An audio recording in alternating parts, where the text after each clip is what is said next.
седниците и да даде исказ, устен исказ во трајање од 5 минути. Повелете, господине председател. Благодарам. Благодарам за можноста да го дадам моето видување на овие теми кои што се поставени. Тоа се значени теми. Анализата за почитување на уставно загарантираното право на презумпција на невиност, наводите за злоупотреба на притворот, за угрозување на слободата за изразување на медиумските слободи и правото на изразување јавен протест во Република Македонија е поставено како тема.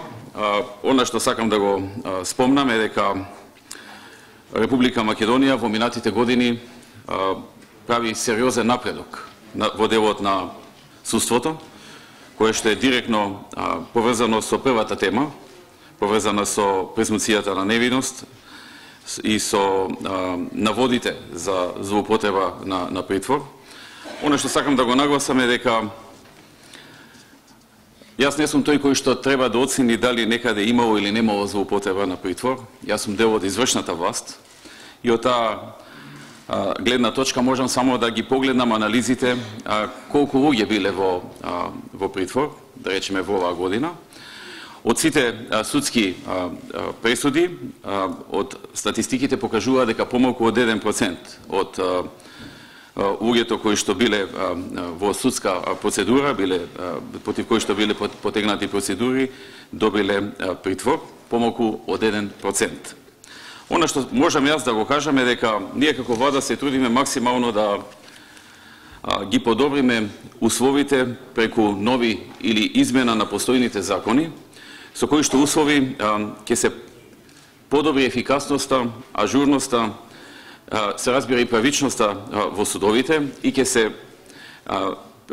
во иднина ќе има судии кои што ќе имаат уште повисоки квалификации од сегашните, кои што секако го преточивме во законски делови. Ќе потсетам дека некаде кон крајот на 2010 година, по предлог на владата, парламентот усвои редица на измени и дополни на закони, а во некои случаи закони со кои што се променија многу нешта. Со овие закони кои што неодамна стапија на сила, на почетокот на јули оваа година, веќе никој не може да биде судија без да има завршено академија за судии и обвинители, а условите за прием во академијата се значително подобрени, односно зголемени, така што со новите услови потребно е секој да има минимум просек на правниот факултет од 8 и на постдипломски студии исто така најмалку просек 8, да има одредено познавање на англискиот јазик, да полага стручен испит, да полага испит за интегритет, за да се провери интегритетот на идниот судија или обвинител, да полага психолошки тест, за да се провери зрелоста психолошка за една личност да биде иден судија или обвинител. Понатаму потребно е одредено работно искуство, значи да има работен стаж, се со цел да се добијат во иднина поквалификувани кадри и поподготвени и посоодветни во смисла на стручноста, во смисла на интегритетот, во смисла на психолошката подготвеност и така натаму. Така што од наш аспект завршена е значајна работа, која што сега стапува оваа година на сила, веќе стапи на сила. Понатаму зголемен е буџетот за судството, како никогаш досега. Направени се и други чекори, како што е со законот за судовите, со кој што се воведе кариерно напредување на судиите. Во минатото тоа не беше така добро уредено како што е сега уредено во законот. Имено утврдени се квантитативни и квалитативни мерила на работењето на судиите, според кои што тие добиваат одредени поени, кои што самите можат во секој момент да ги следат и за себе, но и за другите судии, во случај да се сомневаат во некој од тие поени. Квантитативното значи според бројот на решени предмети, квалитативното според тежината на предметите, но и според тоа колку повисоките судови ги уважили или вратиле или одбиле нивните пресуди.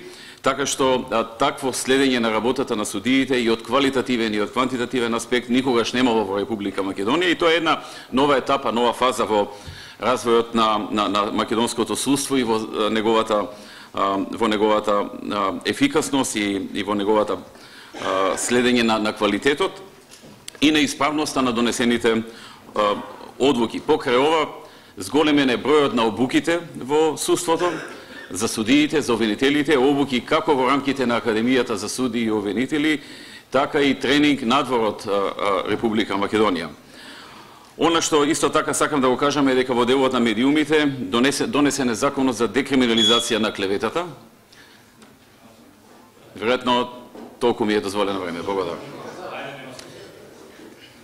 Донесен е закон за декриминализација на клеветата за прв пат во историјата на Република Македонија, со кој што се симнува можноста за некој новинар да биде да добие затворска казна заради она што тој го напишал како новинар, во смисла на неговото новинарско работење, и во тој и тргната и заканата за такво нешто, така што тоа е нешто што Европската унија го поздрави, нешто што е најнапредно во земјите во регионот, или можеби едно од најнапредните во моментот во целиот континент Европа.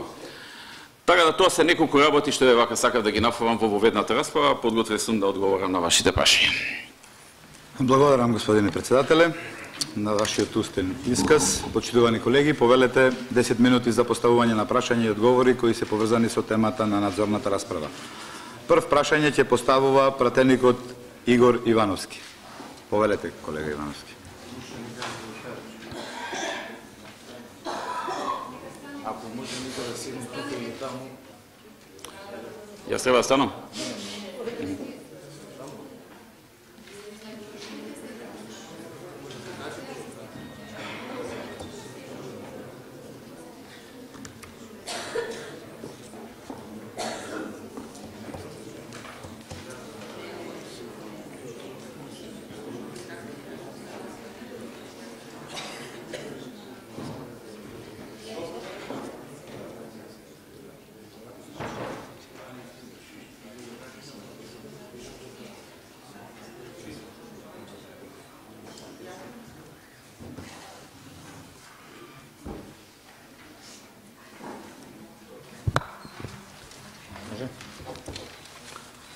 Господине Груевски, не видовте една слика, велат 1000 збора, 50 на слики, 8 години власт во кој што Република Македонија под ваше водство стана држава на партизирано и репресирано судство, држава на политички затвореници, во која притворот трае вечност и е казна за неистомислениците, држава во која слободата на изразување се забранува и казнува. Пред да го поставам прашањето, сакам од вас да побарам да не правите две работи. Првата е да не ни кажувате дека не сте знаеле, не сте биле присутни или дека прв пат слушате. Како што во изминатите 8 години не знаевте за 4 стана, како што за ОКТА не бевте на седницата, како што не знаевте за партиската фирма Аналитико АИ, како што не сакате да се сеќавате на вашите приватизации на Телеком, Национална платежна картичка и стечајците од ФСО 2, како што не ја знаете имотната состојба на вашите функционери и роднини, како што не знаете кој ги поставува и руши спомениците, како што не знаете за криминалот во Скопје 2014 и да не должам, бидејќи за вакви примери ќе ми треба цела недела. И втората работа за која апелирам до вас е да не ни кажувате како вие не вршите притисок врз судството. Бидејќи Европската комисија ве напиша вас лично и вашите министри дека сте вршиле притисоци врз судството и судиите, токму Европската комисија и Американскиот Стейт Департмент пишуваат за селективна правда, а самите судии во своите интерни анкети признаваат дека добиваат телефонски пресуди од вашата партија. Јавноста не заборави дека вие лично го викнавте во вашиот кабинет во владата тогашниот председател на апелациониот суд во Скопје Јордан Митриновски, за да непосредно после тоа тој биде разрешен и од председателската и од судската должност, веројатно затоа што не ги исполнил вашите наредби. Додека тоа го зборите, повеќе од 60 луѓе лежаа во притвор 135 дена, за да на крај се ослободат. Двајца браќа бизнисмени лежаа во притвор 2,5 години и на крај пуштени. Во притвор лежаа повеќе од година дена бремени жени, мајки кои не ги гледаат своите деца. Во тоа ваше наводно независно судство слободно се шетаат на слобода полицајците и охранители кои смртно прегазиле човек или тепале новинари, но затоа пак опозицијски пратеници за еден ден се осудуваат со илјадници евра казна затоа што проговориле против вас и вашите. И гледате овие лица. Едниот Кежаровски има греф затоа што пишува против власта и може би има некакви информации за смртта на Никола Младенов. Вториот, Миро Шиповиќ, има уште поголем греф затоа што ве победи на избори во општината Центар и јавно со другите во општината почна да го открива криминалот во Скопје 2014, па соопсењето треба да ја блокираат општината и градоначалникот. Многу луѓе и семејства носите на душа. Ако дозволите за прашањето, ше 20 на секунди. Прашањето е многу едноставно и бара краток одговор. Во изборната кампања од 2011 година вашата партија има долг и дупка од 3,5 милиони евра. За 100.000 евра, наводно поврзани со изборите, вашиот поранешен партиски херој Љубе Бошковски, човекот кој го пречекувавте на аеродромот, лежи со години во затвор. Самој Малчевски, како истакнат член на ВМРО ДПМН, јавно посведочи дека тој и неговото семејство воопшто не биле донатори во вашата кампања. А сепак во официјалниот извештај стои дека дале вкупно 550.000 денари. Бидејќи тоа го изјавува самиот тој, Малчевски. Основани се сомневањата врз овие информации дека се сторени дела изборна измама, фалсификување на службени извештаи на ВМРО ДПМН, каде вие сте најодговорно лице. Позатоа. Прашањето е дали вие како најодговорен ќе иницирате истрага и дали вие ќе понесете одговорност за ова дело. Конечно, дали и кој ќе лежи во притвор за овој скандал по истите сомневања дека може да го повтори делото, да влие врз сведоците или да се даде во бегство. Благодарам. Благодарам и јас. Повелете, господине председателе, да одговорите на постојаното. Благодарам на прашањето. Прашањето всушност беше на самиот крај, пред тоа беа истурени лавина обвинувања кон мене, кои што во најголем дел се веќе слушнати, не ме изненадија и сите се тие неточни. Во повеќе наврати сум ги демантирал, така што тој аспект на господинот Ивановски ќе му исполнам желбата да не се навраќам на нив, бидејќи секое такво обвинување почнуваше со дело дека не сака да слушни дека не е тоа така или дека не е тоа онака. За сите овие работи во повеќе наврати имам одговорено и во повеќе наврати со докази имам покажано дека тоа е неточно. А дел од овие работи, што ги спомнувате, се од едно поодамнешно време, во кое што бев министар за финансии, после кое што време вашата политичка партија беше на власт и многу кратно ги истражуваше, но не успеа да најде никаква грешка или наводи за криминал или воопшто криминал. Така што на тој начин самите со себе се побивате, кога после тие настани 4 години вашата партија практикувала власт, барала и не нашла ништо.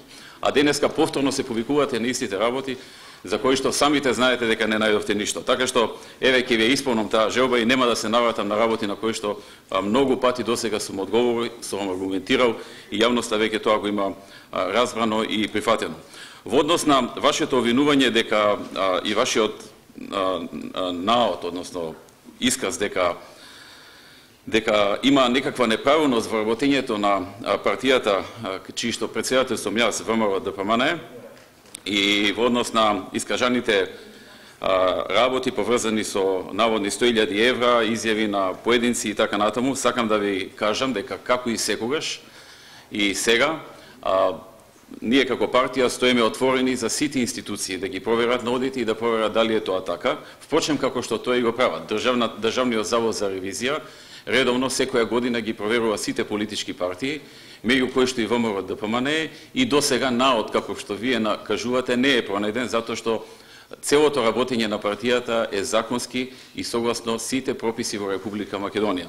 Се работи за работи кои што се од вас искреирани дека се незаконски, но всушност се работи за целосно законско работење на партијата ВМРО ДПМН, што всушност го утврдуваат и проверките, ревизиите што ги прави Државниот завод за ревизија. Инаку, доколку се најде било каков наод, секој што е одговорен ќе си одговара согласно законите и прописите.